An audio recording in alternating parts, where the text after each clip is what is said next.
All right, let's get right into it. We're going to be looking at one of aviation's most fascinating modern myths. You've probably seen it pop up online. The story of a flight that took off in 1955, disappeared without a trace, and then landed 37 years later with everyone on board looking exactly as they did the day they left. This is the legend of Pan Am Flight 914. And that question? That is where this whole chilling story really kicks off. Just try to put yourself in the pilot's seat for a second. You think you're on a simple 3-hour flight, and the first thing you hear from the tower is someone asking if you know what year it is? I mean, the sheer confusion, the terror. It's the beginning of a total nightmare, and it's what makes this whole thing so unbelievably captivating. The legend puts us at Caracas International Airport on May 21st, 1992. Everything is normal, until, out of thin air, an old Douglas DC-4, a propeller plane, just appears on the radar. The story describes it less like an old aircraft and more like a ghost from a completely different time. A ghost. Yeah, that's exactly the right word. But before it was a ghost, it was just a regular plane filled with regular people. So let's jump back. Let's go to the very beginning of the story, to the moment this impossible journey supposedly got started. The day this story begins was July 2nd, 1955. It was a clear morning. The flight plan couldn't have been more straightforward. A routine 3-hour hop from New York down to Miami. Experienced crew, full plane, all the details in the legend paint this picture of absolute total normalcy. There was no sign, no hint of what was about to happen. And that's what gets me about this story. You know, this wasn't some experimental flight. The legend says it was 57 totally ordinary people. A couple just starting their life together on their honeymoon, a businessman probably thinking about a meeting, a grandma with presents for her grandkids, just normal people, expecting to land in Miami in a couple of hours and get on with their lives. But according to the legend, they never got there. About 45 minutes after takeoff, Flight 914 just blinked off the radar screens. Gone. No mayday call, no report of any trouble. The story goes on to say that a massive search turned up absolutely nothing. No debris, no oil slick, nothing. The flight was eventually declared a tragic but unsolvable loss. 37, wait, just stop and think about that number. 37 years. That's an entire generation.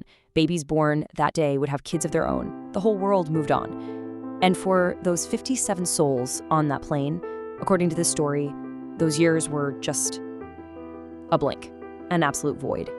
Which brings the story back to that runway in Caracas in 1992. The plane makes a textbook landing. The doors open, and these passengers step out expecting to see 1955 Miami, and instead walk into a world they couldn't possibly recognize. And what a collision that would be. I mean, the story really highlights the sheer shock of it. They left a world of prop planes, and suddenly they're staring at gigantic 747s. There's this one detail in the legend about a woman who just points at a jumbo jet and asks where the propellers are. They'd have no idea what a computer was or a cell phone. They wouldn't even know the Cold War was over. It's just unimaginable. Inside the plane, the legend says they found evidence that simply defied reality. The coffee in the pots was supposedly still hot. There were newspapers on the seats dated July 2nd, 1955. And the most profoundly unsettling detail of all, the story says not a single man, woman, or child on that plane had aged even one day. This is the part of the story that's just truly terrifying. I really want you to stop and think about this for a second. How would you react if your sandwich was still warm, but your family was gone? Everyone you've ever known and loved is either gone forever or they're decades older than you. It's a kind of horror your mind just isn't built to handle. Faced with this impossible situation, the story tells us the Venezuelan authorities did the only thing they could. They launched a massive, top-secret investigation to try and figure out what in the world was going on. And the so-called results from this investigation just made things crazier. You look to science for answers, right? But here, science just gave them more impossible questions. Physically, no one had aged. There was no trace of radiation or anything that could explain it. The food was fresh. The horrifying implication in this story is that for everyone on board, time literally stood still. Well, this has led to all sorts of theories circulating online. The most popular one suggests a natural wormhole or some kind of time slip. Others speculate about a secret government experiment gone wrong. A government experiment? Or what? They slipped into a parallel universe? I mean, come on, each one of these is more terrifying than the last. And yeah, we know the original story was fiction, but that last one? The idea of this being a warning? That's what really gets under your skin. After weeks of this supposed investigation, the legend takes its final and, I think, most chilling turn. The passengers and the crew, they don't get to reunite with what's left of their families. They don't get to try and build new lives. Wait, what? No. After all of that? What do you mean? What happened? The official story just stops. All of a sudden, these mysterious men in black suits show up, papers get signed, and the whole thing is stamped classified.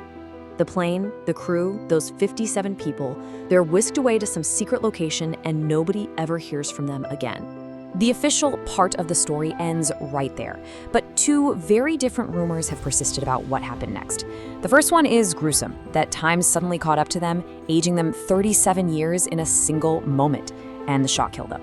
The second rumor is that they were somehow sent back to finish their flight in 1955.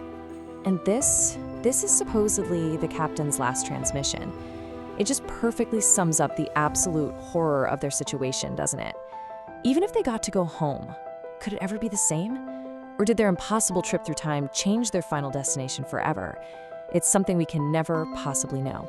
Look, the story of Pan Am 914 is an urban legend, a work of fiction, but it forces us to ask some very real questions about what we believe and what we fear about the unknown.